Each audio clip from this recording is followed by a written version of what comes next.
que dis-je, qu'on a appris hier et qui se serait produit dans le Gard.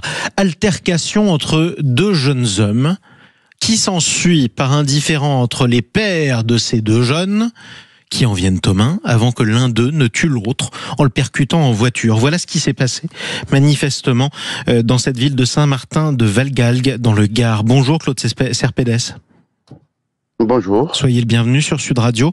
J'imagine que vous êtes complètement hébété par la violence du drame qui s'est produit chez vous cette semaine.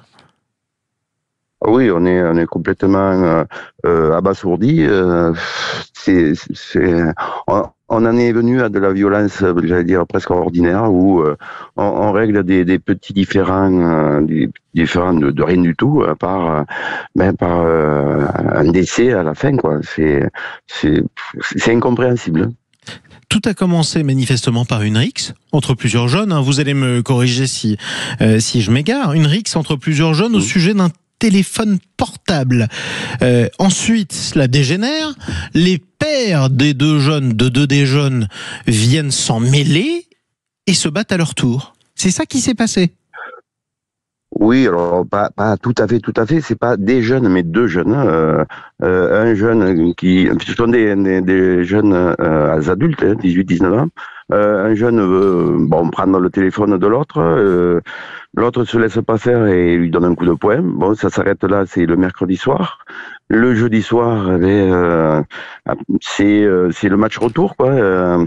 Celui qui a essayé de voler le téléphone revient et se fait filmer pour montrer que c'est lui qui a les plus gros biceps, quoi. Et à ce moment-là, le papa descend de son immeuble et les sépare. Ça se passe pas trop bien parce qu'il y a insultes, etc. Et a priori, il assène une gifle au jeune, quoi, et qui le prend mal, qui appelle son père, et c'est là que ça dégénère. Une fois que les familles sont réunies, qui c'est qui a tort, qui a raison, plutôt que de prôner le calme, c'est la violence qui s'ensuit, quoi. On est en train de parler d'un cas où les parents, en fait, sont pires que les enfants. Je dirais pas pire. Dans leur attitude, en tout cas, puisqu'il y a mort d'homme. Et qu'ils en rajoutent. Oui, j'allais dire, on peut le voir comme ça, mais c'est une escalade qui n'a pas lieu d'être. Alors, pourquoi, comment, là, après, les gendarmes le diront, mais effectivement, au moins, le mise en cause est allé bien trop loin, alors que tout aurait pu se régler, avec des mots, avec un petit peu de bon sens, quoi. Mais c'est-à-dire que c'est normalement de la responsabilité des adultes de ramener les jeunes à la raison et pas le contraire.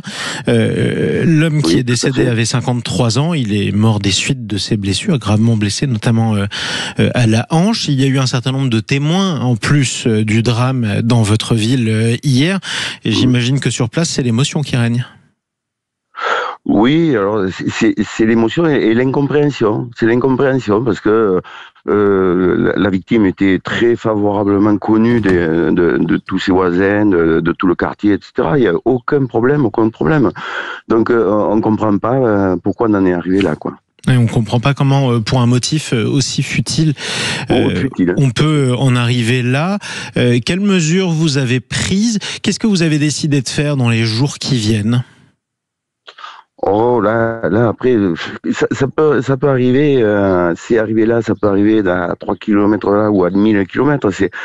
On n'arrive pas à gérer ce genre de choses. Alors on a bien sûr la police municipale et les gendarmes font quand même des rondes pour prévenir tout débordement, mais il n'y a pas de débordement parce qu'il n'y a pas d'effet de bande, il n'y a pas de banditisme, il n'y a pas de narcotrafic. Là, c'est incompréhensible, c'est la violence presque ordinaire, mais que... Pour l'honneur d'une famille, en quelque sorte, quelqu'un qui est vexé qu'on lui ait volé son téléphone, qui se filme pour bien montrer qu'il va récupérer son honneur, qui se fait gifler par un adulte, et donc le père revient pour venger. On n'en sort pas.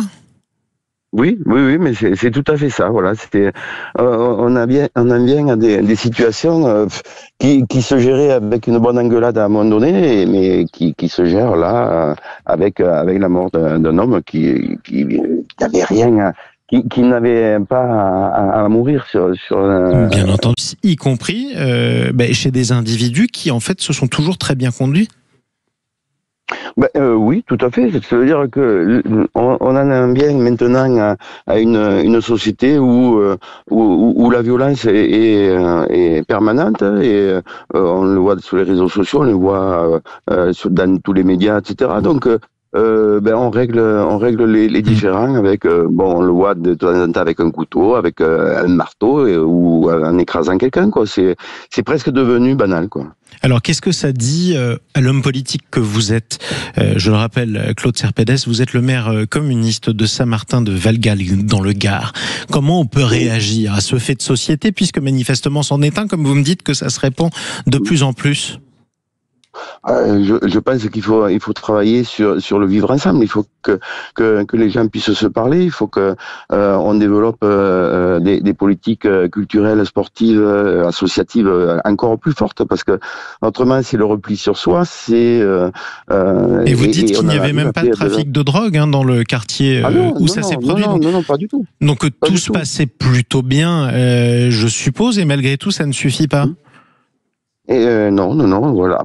Je pense qu'il n'y a pas que la drogue qui amène à la violence, mais c'est un facteur important, mais il n'y a pas que ça. Donc, je crois qu'il faut qu'on arrive vraiment à développer tout ce qui ramène les gens à discuter, à échanger et à partager, quoi.